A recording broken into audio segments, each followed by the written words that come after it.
Greetings, friends. I am Vitaly Portnikov. Since the moment when the President of the United States Donald Trump announced the introduction of new sanctions against the Russian energy sector, primarily against the companies Rosneft and Lukoil, which are the largest exporters of Russian oil, India practically did not buy new Russian oil and did not make pre-orders for its receipt. The largest Indian oil companies, both public and private, are announcing tenders for the purchase of new oil and are waiting for explanations from the Indian government.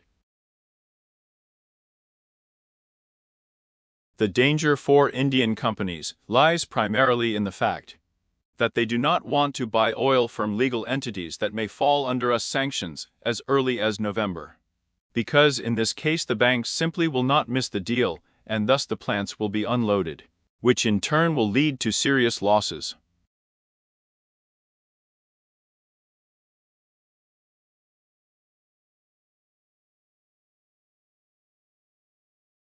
Thus, the possibility that most of the Indian enterprises will refuse to purchase Russian oil at all becomes quite relevant for Moscow.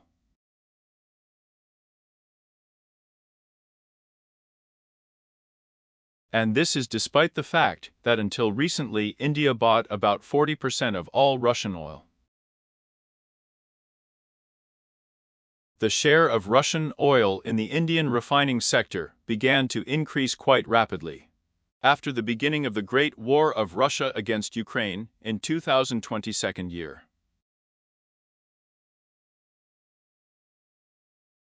Indian oil refineries took advantage of the fact that Moscow was practically cut off from most of its Western contractors, and thus was forced to sell oil to India at significant discounts, and, moreover, for rupees, and not for dollars or euros.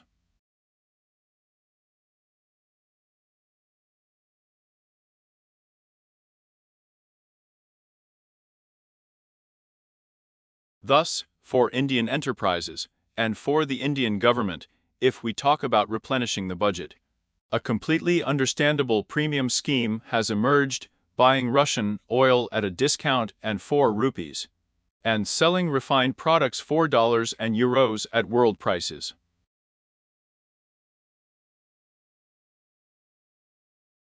By the way, the scheme is quite familiar to Russian oilmen, considering that Moscow has been using it to support the dictatorial regime of Alexander Lukashenko in Belarus for decades.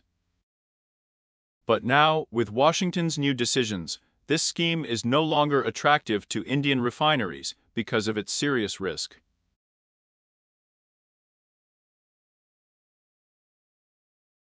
And even if we assume that some Indian oil workers will agree to work illegally with Rosneft or Lukoil, this will mean that Russian oil companies will have to take into account the wishes of their Indian customers even more, and reduce the cost of oil supplied.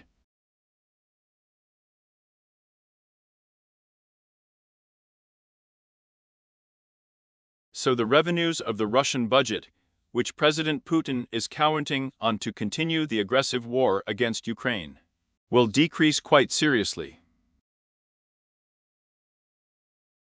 In any case, count on the fact that the state budget will be planned by means of the Kremlin no longer necessary. It remains, of course, to understand how the Kremlin is going to get out of this situation, because the refusal of Indian enterprises from further purchases of Russian oil is becoming a fait accompli. And it turns out that this refusal does not require any serious preliminary agreements between President Donald Trump and the Prime Minister of India on render fashion, nor even tariffs that were previously imposed by the United States on Indian products, just under the sauce of India's actual financing of Russia's war against Ukraine.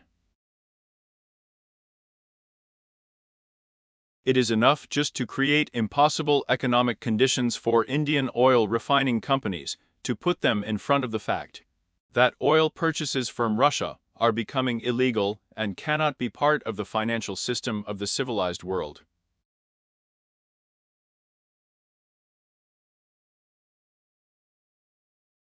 And immediately, the search for other oil begins.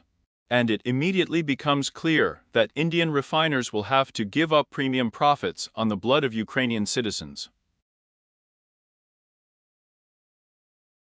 And not just by them. As is known, Hungarian Prime Minister Viktor Orban is going to arrive in Washington in the coming days. Who understands that sanctions against Rosneft and Lukoil will also hit his country's energy interests, casting doubt on the success of Orban's party in the upcoming parliamentary elections.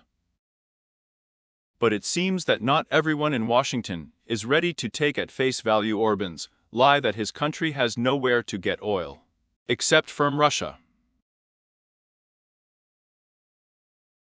It is known that with the help of the Croatian oil terminal, Hungary can receive alternative raw materials and completely abandon cooperation with the Russian Federation and the operation of the notorious Druzhba oil pipeline.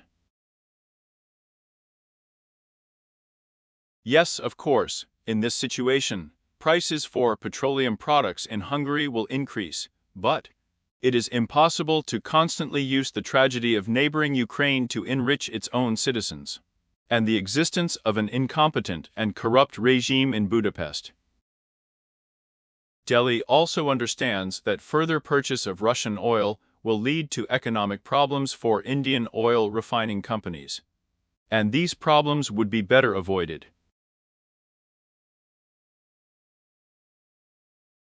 It was not by chance that the Prime Minister of India refused to go to the ASEAN summit at work, thus excluding the possibility of controversy and agreements with American President Donald Trump, obviously, until it becomes clear how the situation with the United States sanctions against Russian energy companies will really develop.